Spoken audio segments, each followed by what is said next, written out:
Le mot « abandonner » porte un poids énorme. Il est presque toujours associé à la faiblesse, à un manque de détermination, comme si laisser quelque chose derrière soi était l'opposé de la force. Mais est-ce que ce sens s'applique à toutes les situations? Il y a des moments dans la vie où le véritable acte de courage réside dans le fait de savoir laisser partir.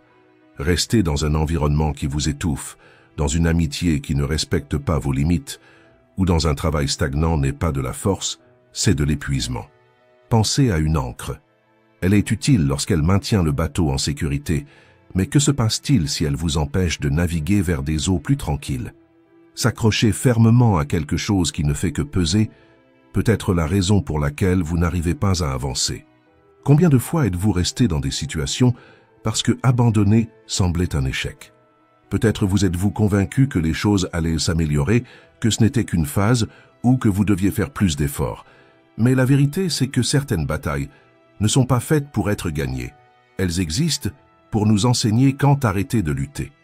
La philosophie stoïcienne nous invite à nous interroger. Est-ce que cela est encore aligné avec ce que je veux être? Insister a-t-il du sens ou est-il temps de faire de la place pour quelque chose de nouveau? Laisser quelque chose derrière soi n'est pas de la lâcheté. En réalité, c'est un acte de force émotionnelle. Reconnaître qu'un cycle est terminé et que aller de l'avant est la meilleure option pour votre paix intérieure est le plus grand cadeau que vous puissiez vous offrir.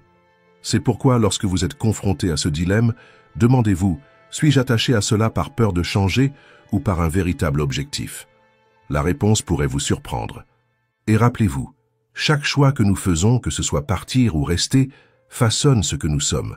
Choisissez avec sagesse, car votre vie mérite plus que de survivre, elle mérite de prospérer. Dans cette vidéo, nous découvrirons comment la philosophie stoïcienne peut nous aider à faire ce choix avec sagesse et clarté émotionnelle.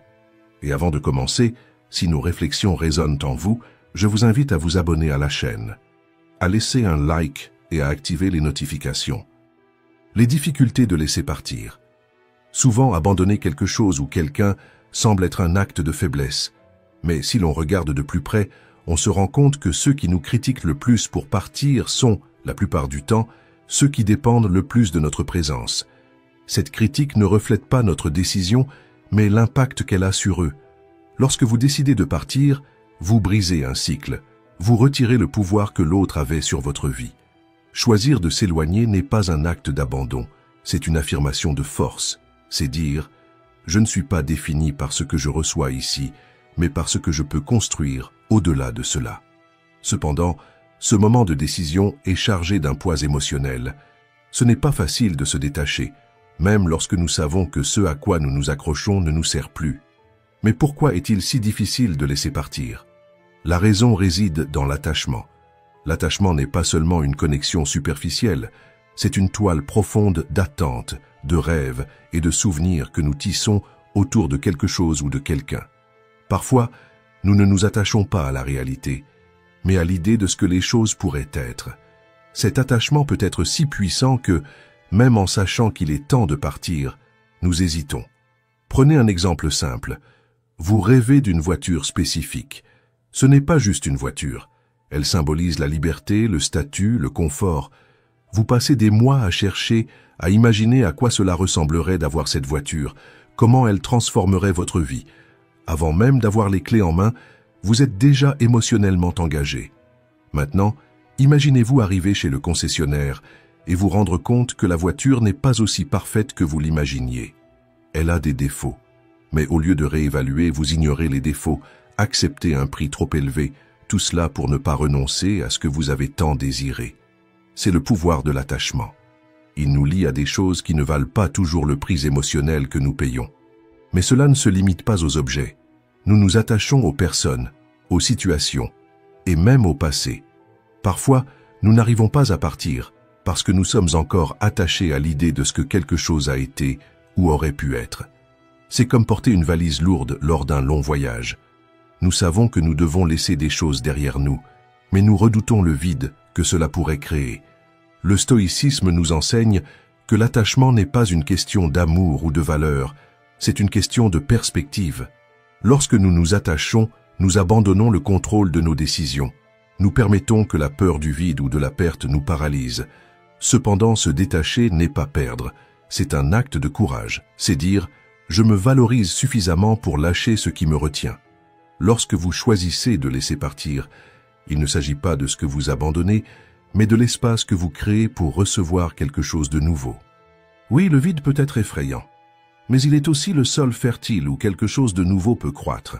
Au fond, l'attachement est l'encre invisible qui nous lie à ce qui nous fait du mal, et c'est l'un des plus grands obstacles pour abandonner des relations toxiques.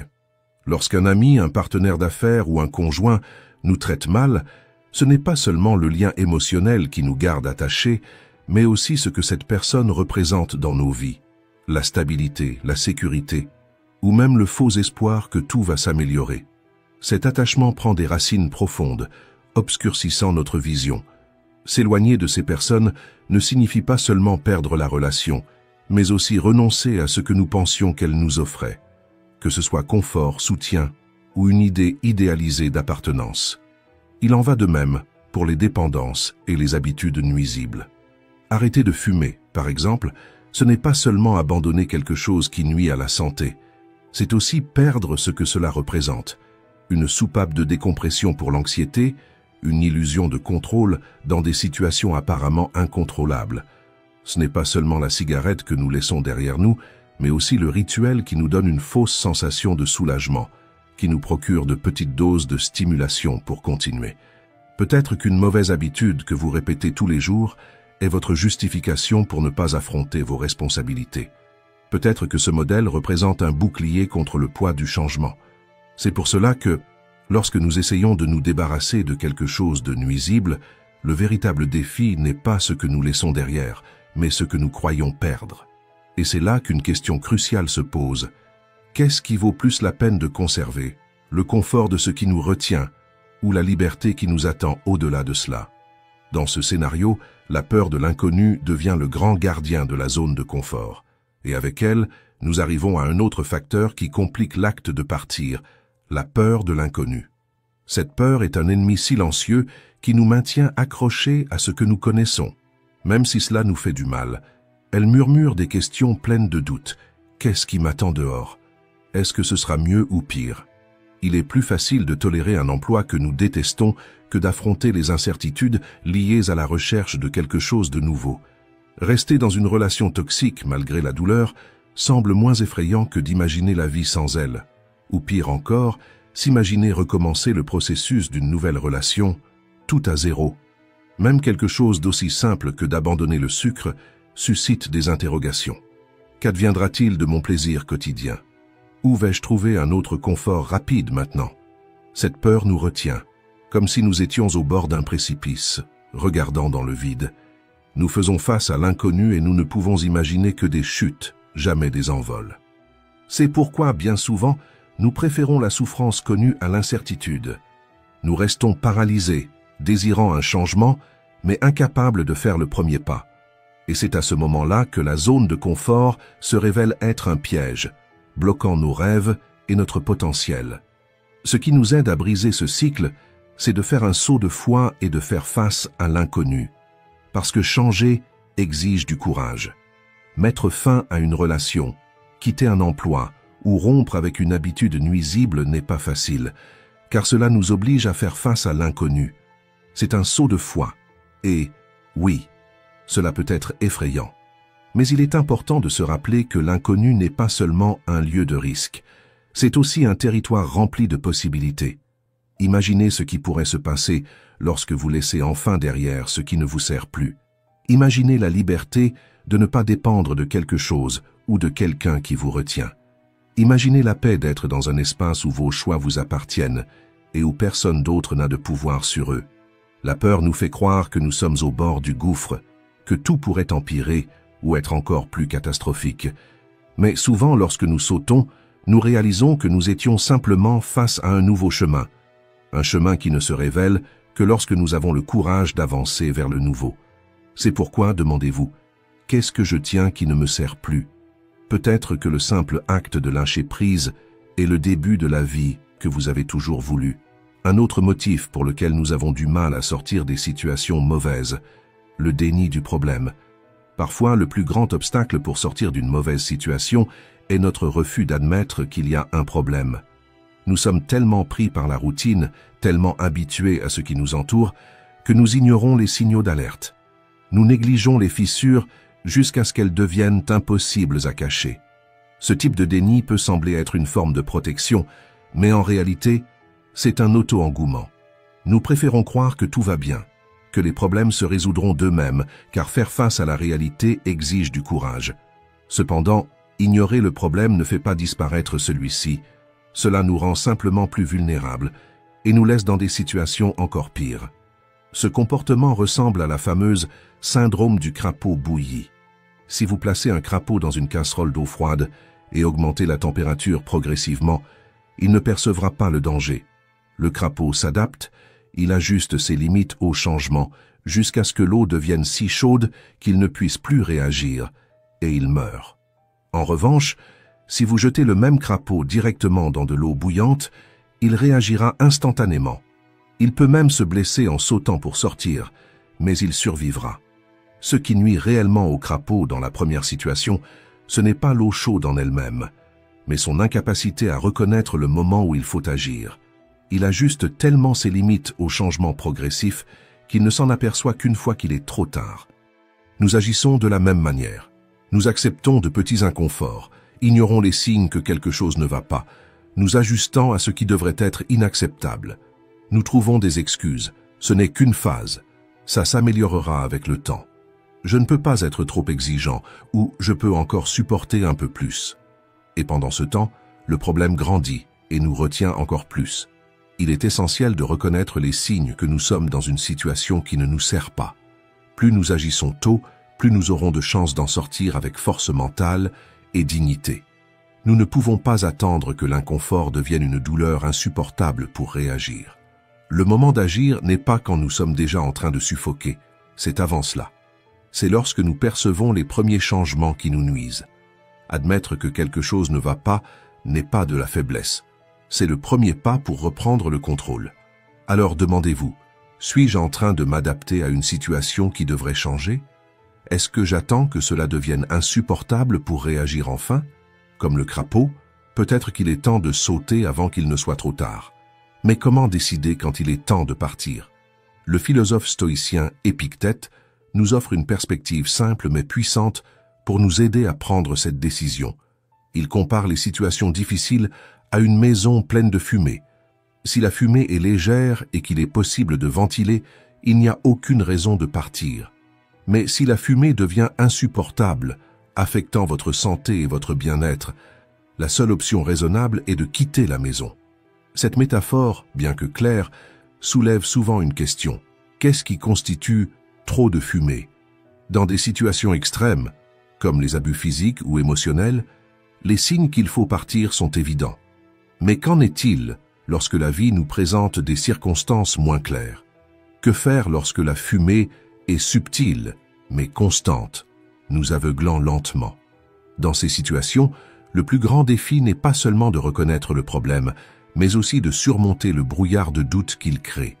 La clé pour voir cette fumée pourrait se trouver dans un outil inattendu, l'analyse coût-bénéfice empruntée à l'économie. Elle nous aide à peser les pour et les contre de toute situation et à évaluer si cela vaut la peine de continuer ou si c'est le moment de partir. Pensez à la maison d'Épictète. Elle offre des avantages évidents, abri, sécurité, un endroit pour ranger vos affaires. Avec le temps, elle prend également une valeur émotionnelle, conservant vos souvenirs et devenant votre chez vous. Ces avantages nous poussent à vouloir rester. Mais qu'en est-il des coûts? La fumée, d'abord discrète, commence à causer de l'inconfort. Peu à peu, elle compromet votre santé, perturbe votre vision et crée un environnement de stress constant. Lorsque les coûts dépassent les bénéfices, l'équilibre se perd et la décision de partir devient non seulement logique, mais nécessaire.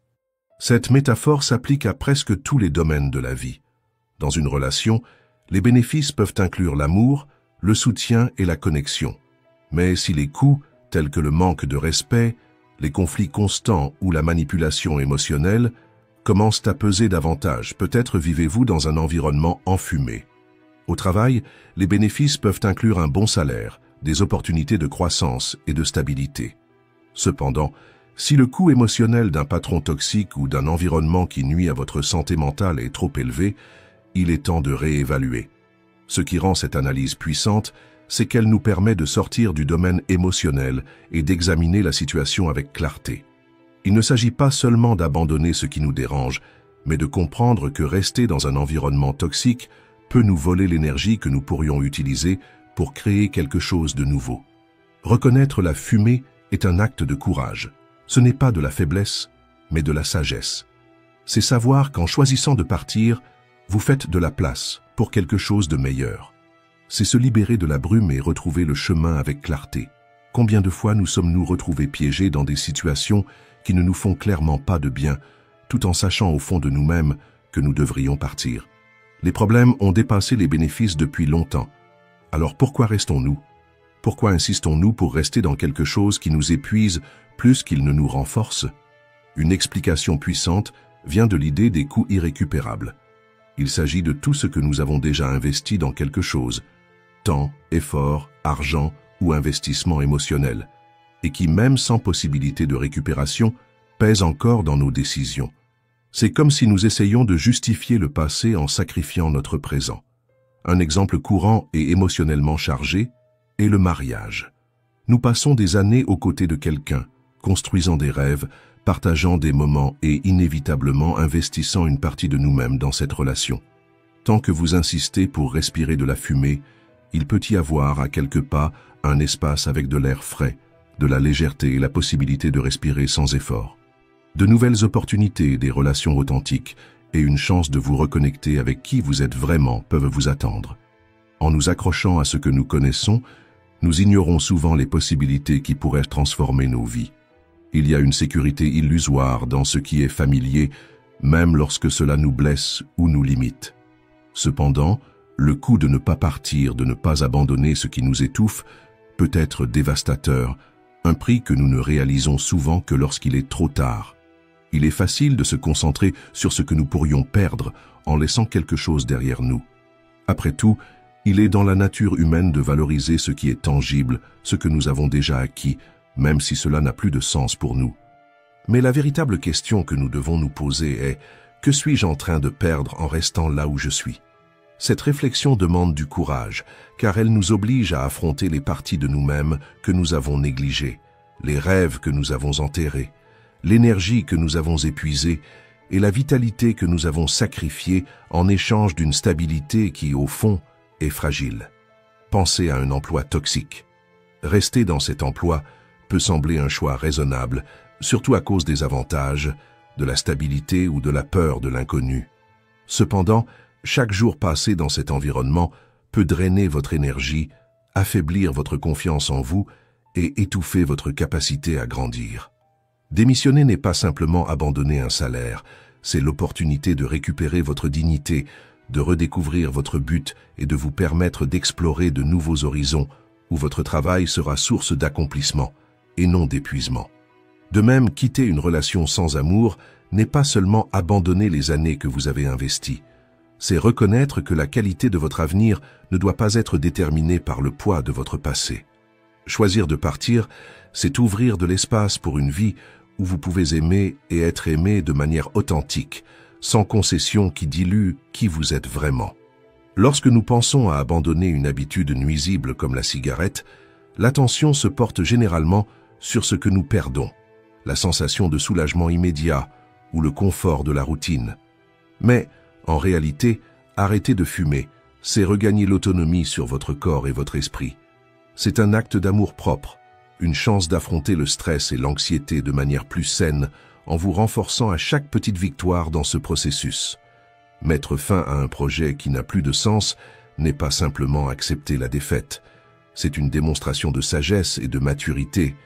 Persister dans quelque chose qui consomme votre énergie sans offrir de retour, c'est comme essayer de sauver un bateau naufragé. Abandonner le projet ne signifie pas l'échec, mais plutôt le courage d'éviter une plus grande perte et la volonté de recommencer dans quelque chose qui apporte une véritable réalisation. Alors pourquoi insistons-nous pour rester là où nous sommes, même lorsque cela nous épuise? Souvent, nous sommes guidés par des peurs que nous ne comprenons même pas pleinement. La peur du regret, du jugement des autres ou de l'inconnu. Nous restons accrochés au confort masqué de la douleur, choisissant la stagnation plutôt que le risque de transformation.